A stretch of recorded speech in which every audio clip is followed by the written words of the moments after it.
You all packed for your long trip? I am. I just don't have enough room. Well, Marty, is all of this really necessary? I mean, you've got a guitar, Legos, a lightsaber. They are. They're not as important as the food or the water, but they are super important. Music, the arts, creature comforts, all of those help astronauts deal with being away from normal life, the psychology of long-term spaceflight. As a matter of fact, the lightsaber, guitar, and Legos have all flown into space before. I think we're going to need a little time to talk about this. We've got about 30 minutes. This is STEM in 30.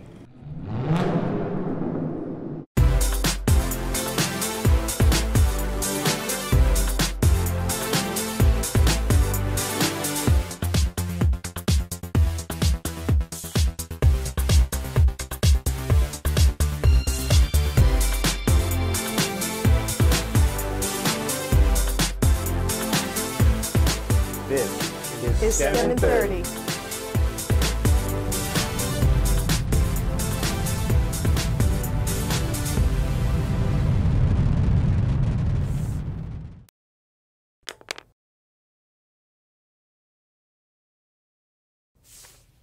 Aloha, I'm Beth. And I'm Marty. And we are coming to you live from the Smithsonian National Air and Space Museum in the Moving Beyond Earth Gallery, where it is Aloha Wednesday for STEM in 30. We'd like to welcome our friends from Washington International School. Welcome, guys. We also have two friends with us here on stage. These are our student photojournalists today. They started this morning documenting their show from the time they got to school all the way through their trip to the museum and the show today. And you can see a couple of pictures that they have already taken today. And they are documenting every bit of their trip today. And we're going to share some of these out on our social media channels after the show today. And so they're taking all these pictures. Go ahead. All right, now you guys need to go get to work. We also have several budding artists that are working on some masterpieces, and we will be checking in with them during the program today. We want to remind you that you can ask questions. Yes, you, the kid in the back row in that desk, you can ask a question today. All you have to do is go to our Facebook Live page and put your question in the comments section, and we might even take it live on the air. So Beth, what's with the spiffy duds?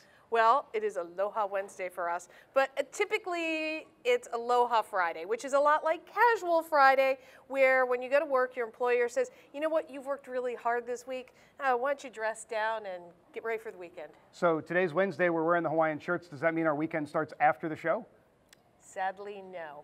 But we are not talking about our weekend. We are talking about the crew on the International Space Station, and they actually like Aloha Fridays. They put on their Hawaiian shirts and get ready for movie night.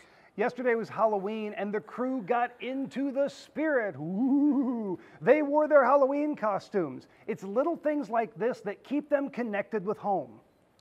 I have to wonder who is trick-or-treating around the International Space Station. I'll bet they didn't get very many. No, probably not. But it's not just Hawaiian shirts and costumes that give these connections to home. There are a lot of other things, and one of the important things is music. And we had the opportunity to talk to astronaut Chell Lindgren about an instrument that he took to the International Space Station. I'm joined by Chell Lindgren, who spent 141 days in space and completed 2 spacewalks. Thanks so much for talking with us today. Absolute pleasure to be here. Now, you took something very interesting with you along into space. Can you tell us about that? You bet. Well, we all have a small allotment of personal items that we're allowed to bring up into space with us. Some people will bring food, clothing, some personal mementos from home. In addition to some of those things, I brought with me a set of bagpipes. Now, how does the bagpipe play in space compared to on Earth? The pressure inside the space station is the same as it is on Earth.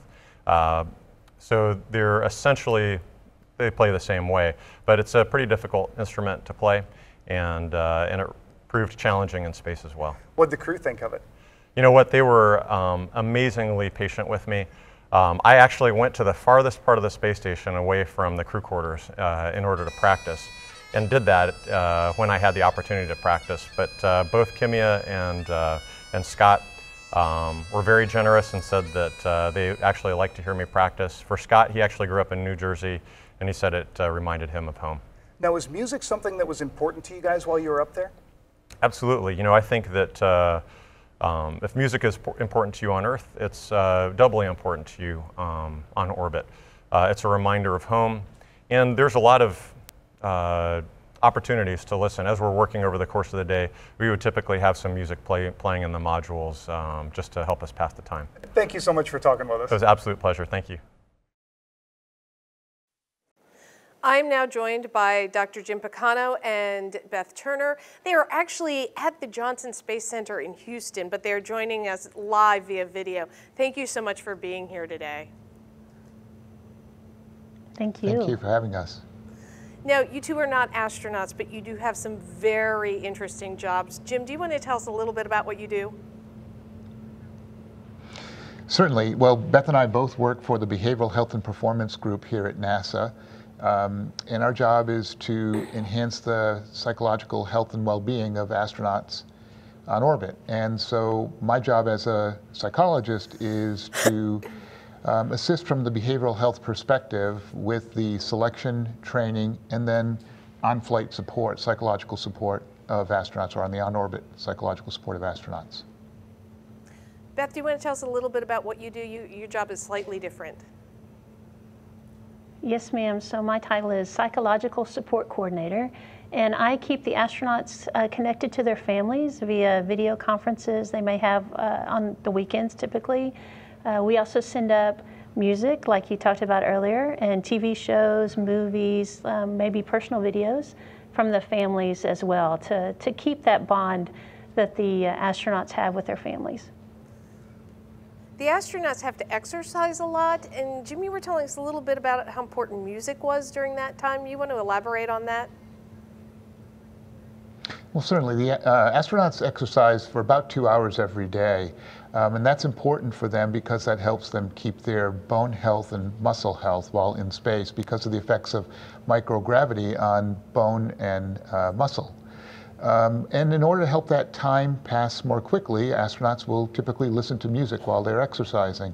As Chell said, it sort of helps, you know, with the time passing. Plus, we know that music helps to motivate people when they're exercising, just by seeing that when we go to the gym, and like all of you probably know, that you feel a little bit better when you're listening to music and a little bit more energized. I know that I could not exercise for 45 minutes without my music playing. Beth, you talked about sending up videos and television shows. How does that happen?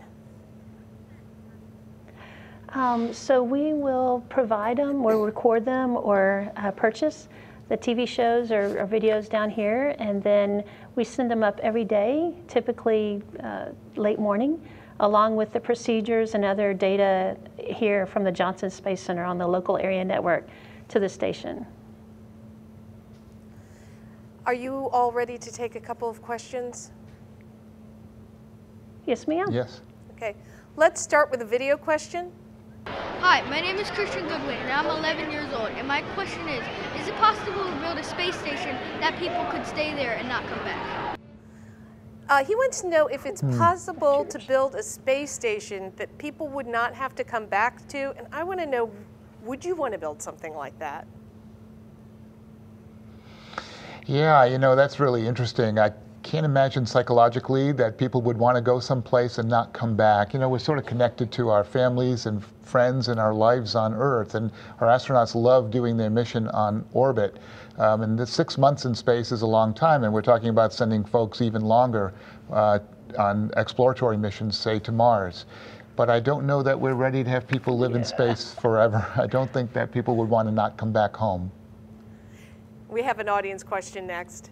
Hi, my name is Camila Kubedu, and my question was, do astronauts get scared?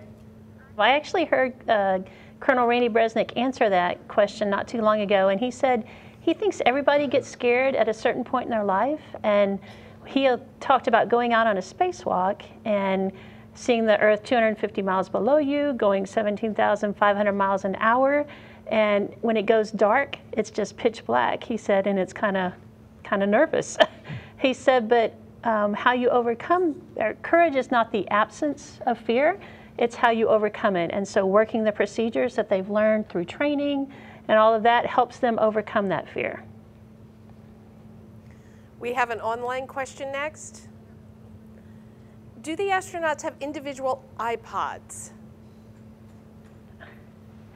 Yes, ma'am, they do. We send up an iPod with them, typically with all their personal music that they want. It comes in handy when they want to play music in the station, maybe while they're house cleaning on Saturday, or if they have a 2-day rendezvous and it takes 2 days to get to the station, those iPods come in handy to pass the time. We talked to our friends at Washington International School about some things they might miss, and they sent us a list of things they thought they would miss, and we made a word cloud. Let's go to Marty and see what they had to say. Thanks, Beth. I've got my friends here, and what would you miss if you went on a long trip into space? I think I'll miss my family, my friends. I'll miss definitely playing soccer with gravity. How about you? As Terrence said, I'd certainly miss my family and my friends. I'd also miss like more unique things like the food we eat here.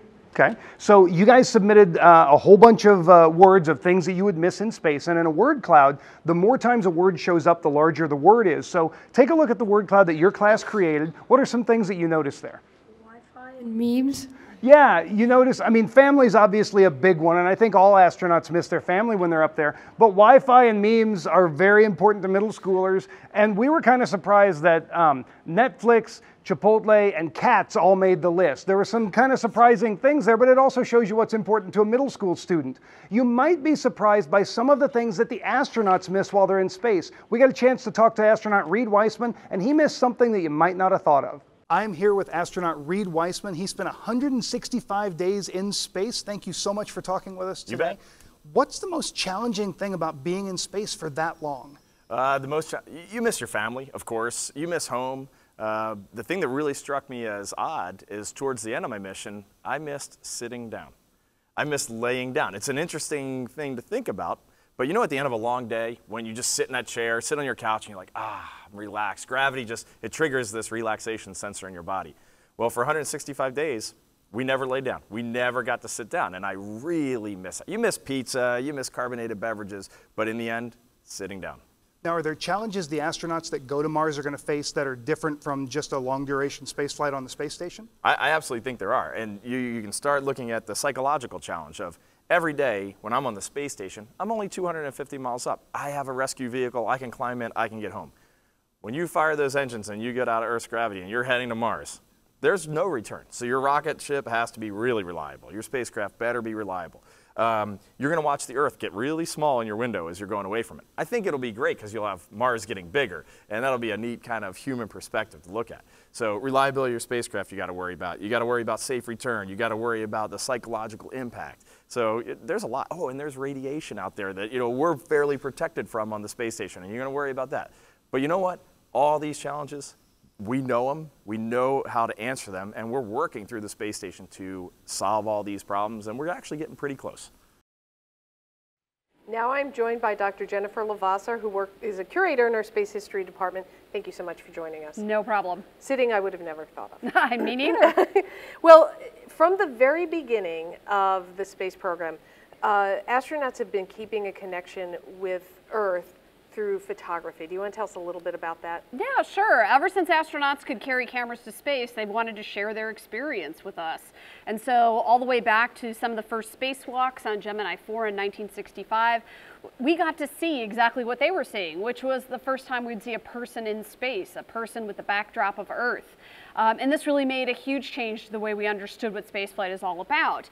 And then moving on through the Apollo program and all of the visits to the moon, we got to see what they were going through. And on Apollo 11, astronaut Michael Collins took this really great photograph, which is called The Loneliest Man.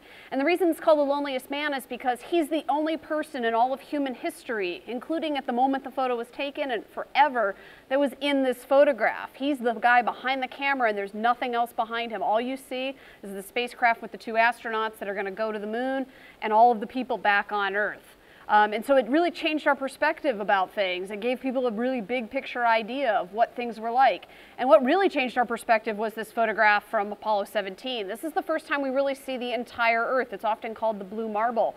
And it starts to change our ideas about how to protect our Earth and our environment. And astronauts are the ones that bring us that message. And they feel a really important role in that. And so getting to look at Earth and talk about what they see is a huge part of how they connect with us during and after their flights. Now, astronauts on the International Space Station are still taking photos, and it's not film anymore. They can snap a photo and share it with all of us on social media. Absolutely. They're taking digital photographs, so they can take millions of photographs all the time, just like you and I can on our smartphones or on our digital cameras. And they have access to the internet, so they can download all those pictures from their camera. Those can be put up onto social media. So we're seeing what they're seeing almost in real time. And so it gives them a connection to us that they're sharing these things, and they're participating in the same social movements that we all see here on Earth. They're always taking selfies too. And so this is one of the very first space selfies taken. This was taken by a Japanese astronaut on the space station during one of his spacewalks, and is often called sort of the ultimate selfie.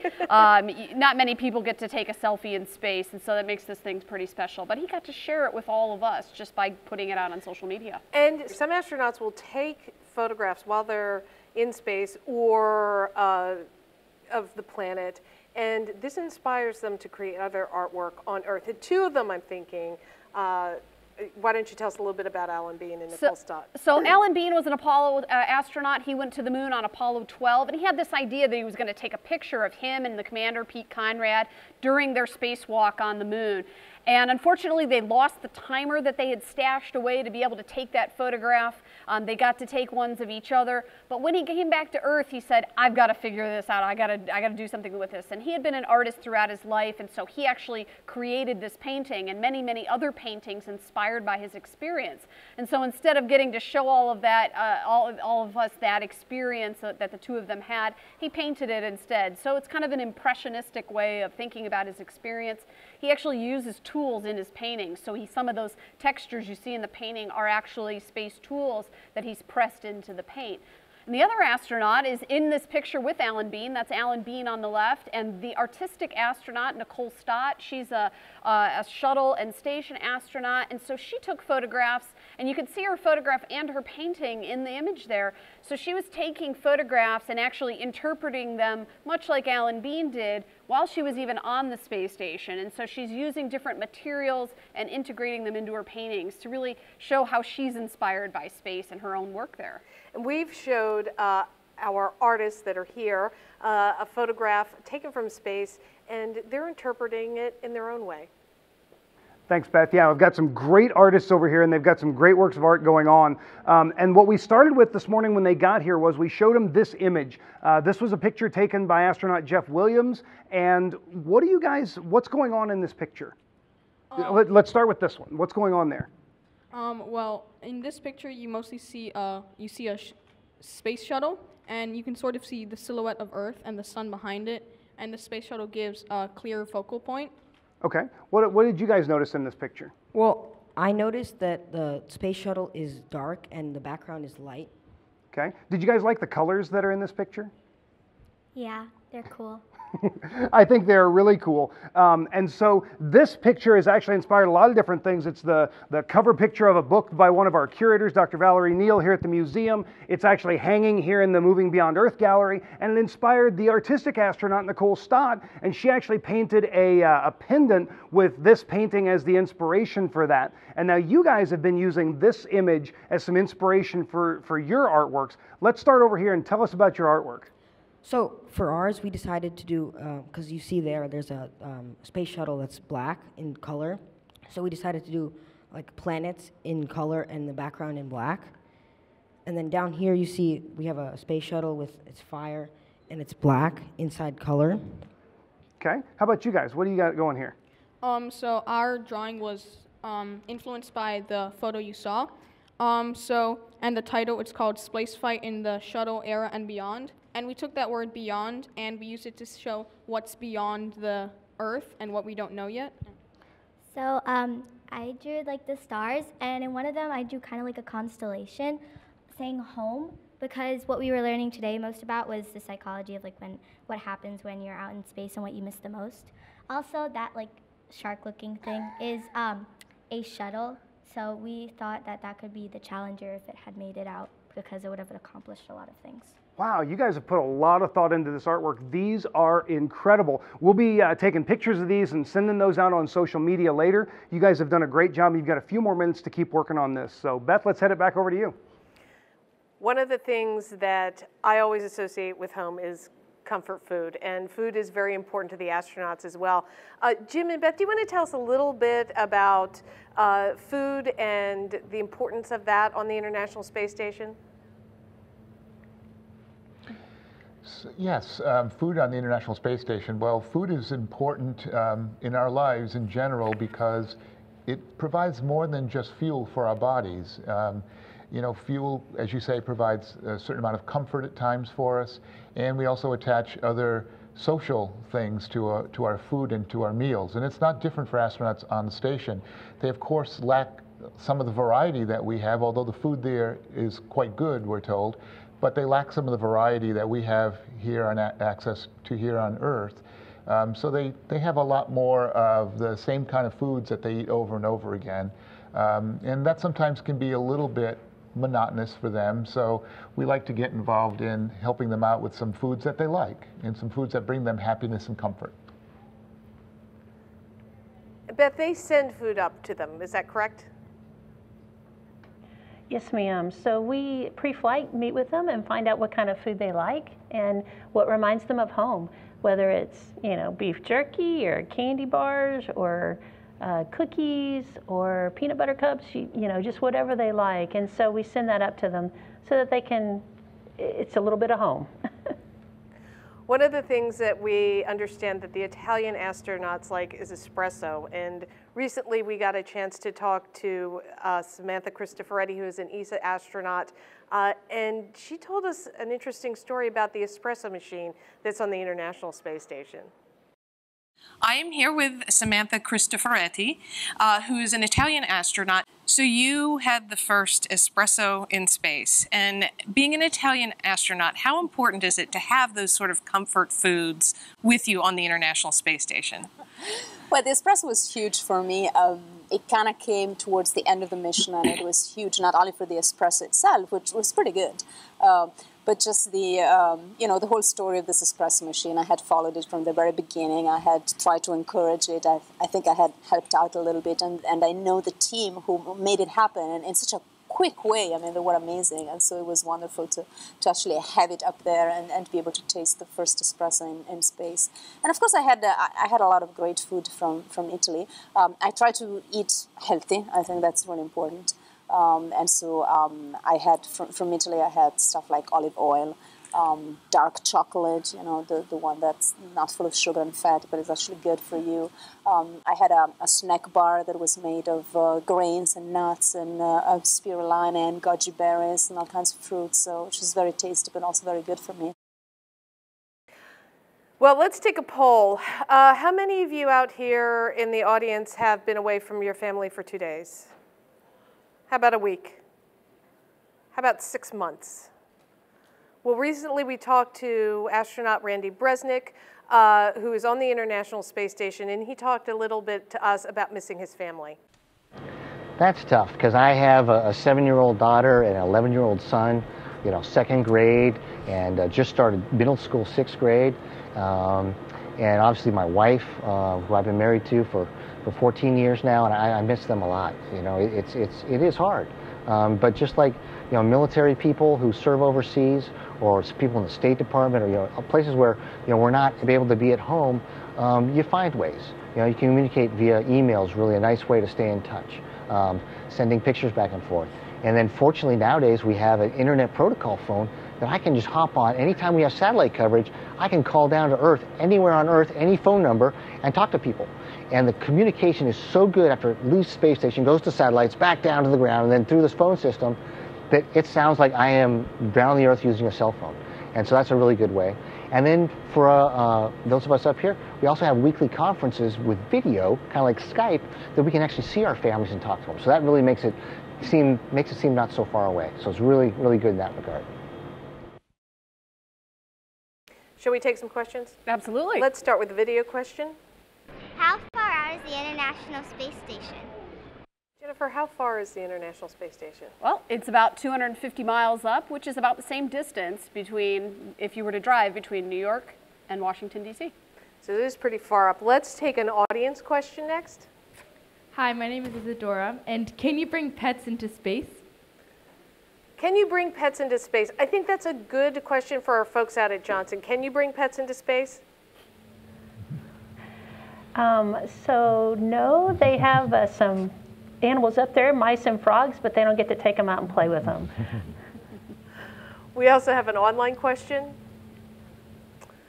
What is the food astronauts most request while in space? Johnson, do you have a question, an answer for us about that? Oh, goodness.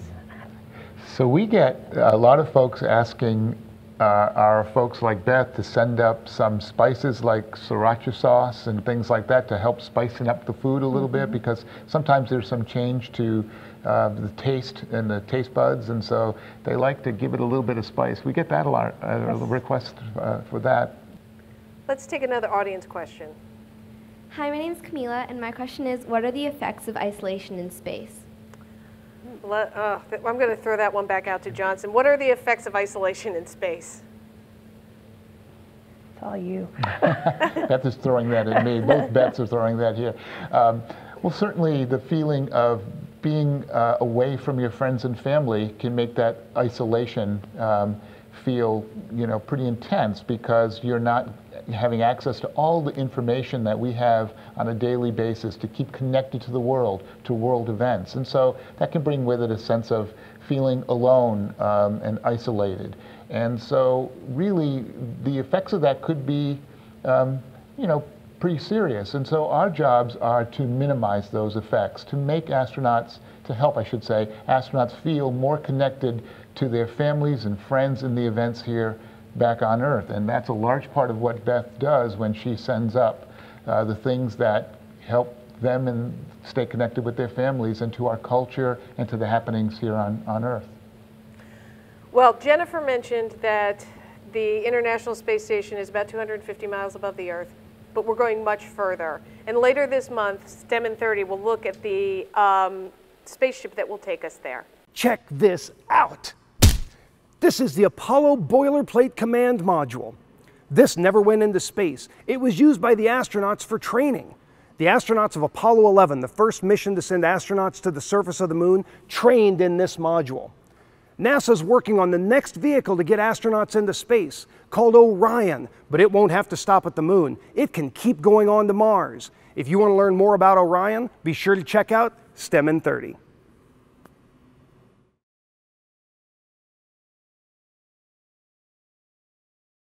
That's all the time we have for today. I want to thank our friends out at Johnson Space Center, Jim and Beth, for joining us, and Jennifer for being with us here. I also want to thank our sponsor, NASA.